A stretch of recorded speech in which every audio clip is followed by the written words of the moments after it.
But I mean, it's the same as with most jobs, that some days you don't want to go to job, but you have a moral, so you actually go and do your best. Yeah, I know. But it's that's the thing. Like I'm like I set up my whole life, and I chose to become a musician because I didn't want anyone telling. I didn't want to run out of options, so to speak. That I was forced to do a certain thing, which maybe is me living in a dream world. But now sometimes when I find myself in that situation, which is a situation that I ultimately created for myself, it's a bit like, what the fuck, you know.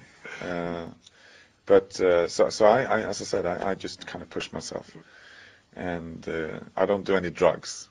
But sometimes I feel like I should fucking start doing cocaine. But now instead I take berocca. Berocca? Yeah. What is that? I think it's a placebo, but it's supposed to Give you some make you feel more awake or something like that.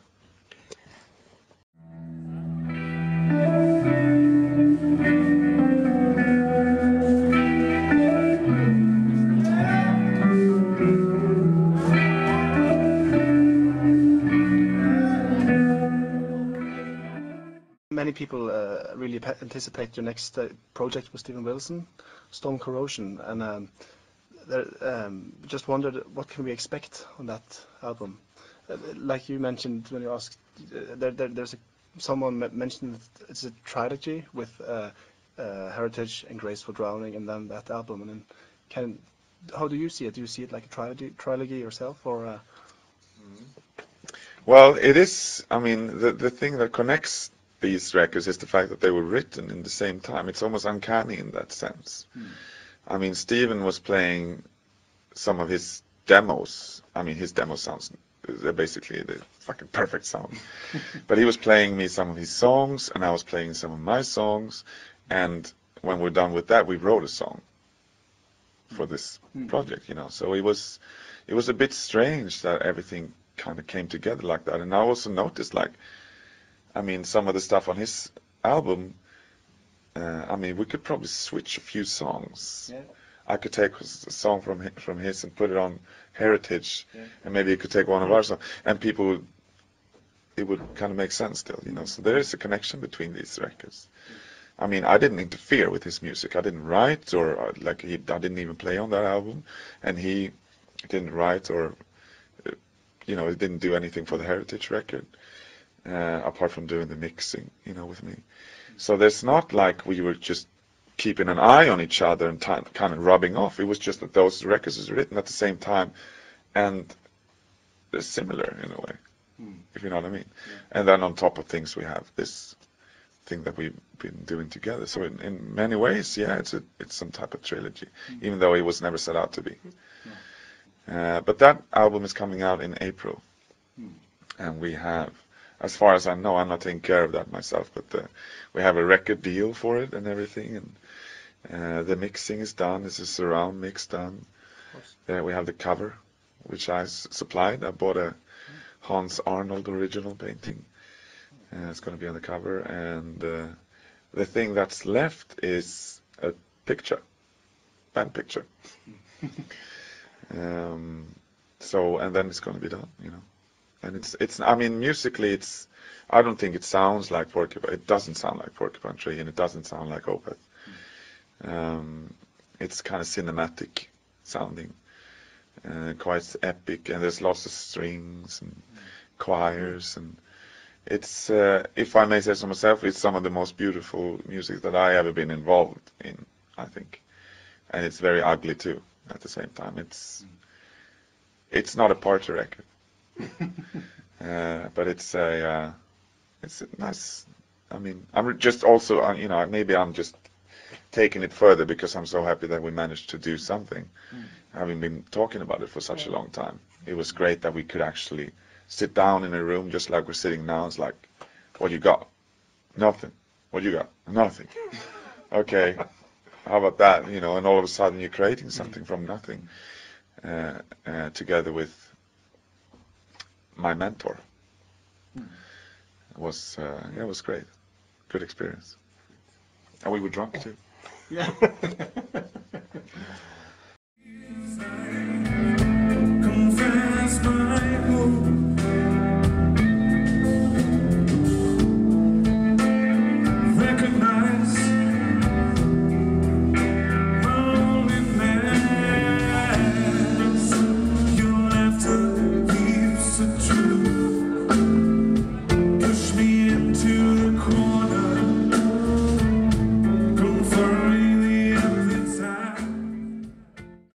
You never know what happens with him on stage. Some weird stuff can happen. I've seen Opeth a few times and it's always different.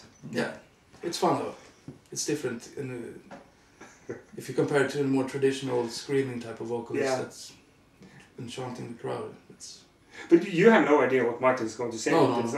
It's just sometimes he embarrasses us as well, big time. My favorite on the new album is The Lines in My Hand. It's very catchy as a song, and it's the one song and the single song on Heritage that makes me in a good mood. The rest of the songs are like, I listen, I feel good, but there is not that much to smile of. When you get response to one specific song for whatever reason, do you like ever bother? I mean, there's so many people coming over and tell you that they love this part, they love this solo, they love this voice and everything. Do you like, okay, I know I did it, but...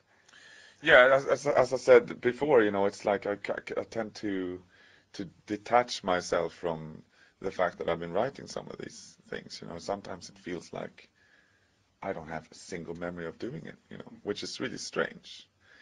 But I just advance so fast that I tend to forget. A lot of it is heat of the moment. That song, Lines in My Hand, is the first one I did after having failed to produce some type of continuation of this stuff that we did on Watershed. I had 2 songs that were just nice and all, but I just, deleted them and started from scratch and did this song, which was basically 180 degrees from what we've done before. And it's one of the odd songs, and that's what's so wonderful about that song. It's just crazy, stupid, fucking crazy song that I love, and it was basically like a floodgate opening with that song. And it was a joy writing that song, and it was a joy playing the songs to the guys.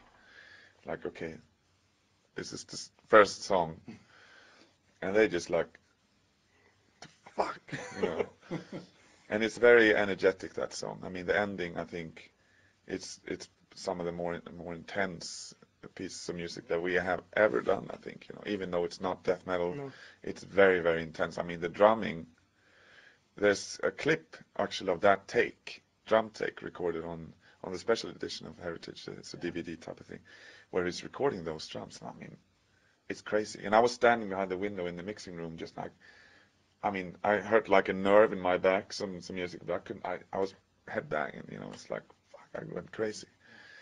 And it's a very hyper song. Very, as you said, it's probably the more uplifting song. The one. Yeah, it's on the record, and I also very much enjoy it. And some we're gonna play it sometime, but it's fucking difficult. It's so intense. I mean, it's so fast. I mean, I can't remember like with any of the death metal songs for 20 years that we played that I ever like, oh my god, I can't keep up, It's really difficult. And recording that song, I mean, it's fucking difficult. And it doesn't sound difficult, but it is. It's really difficult. It must be Axe's best moment maybe so far. Yeah. It's fantastic. It was crazy, I mean, in a way, we want to shut people up who talking about our previous drummers, that they were the shit for the band, and they are great drummers, but I mean, I think people should shut their mouth when they see and hear that performance. It's crazy.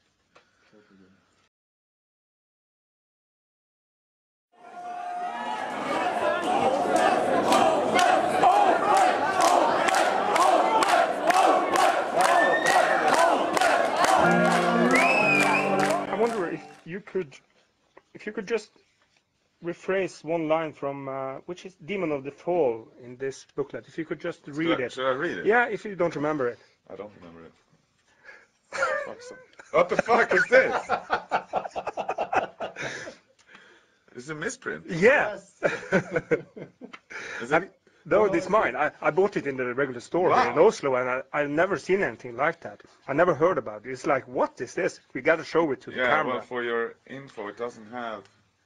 It's upside down as well. It doesn't have the lyrics. It does have...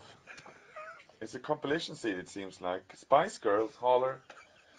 Britney Spears, Oops, I Did It Again. Let's see what else. Fatboy Slim. Boom Funk MCs. Fucking hell. Robbie Williams, Kylie Minogue. Yeah. Grace Jones, Melanie B. This must be rare. I've never heard anything about it, no. But I wonder, I don't even know, it must have been some printing type of mistake from, I mean, we were on Candlelight Records with this one, and I think somewhere down the chain it was owned by some major label who's going to put out a compilation record and just mixed it up with the printing. But that's pretty cool, actually. I would want that. Yeah, you can have it if you want to. That's I'm pretty serious. No. He should have it. He's the collector. No, you should have it. We'll discuss this after the interview. It depends if he promised to play the Rid the Deceased tonight or not. Maybe. Is that good enough?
We were supposed to do this for 20. Sorry. I think we have to close the door so you save your voice. I'm good. If you You're have more good? questions, it doesn't Of matter. course, we can sit here for hours and hours.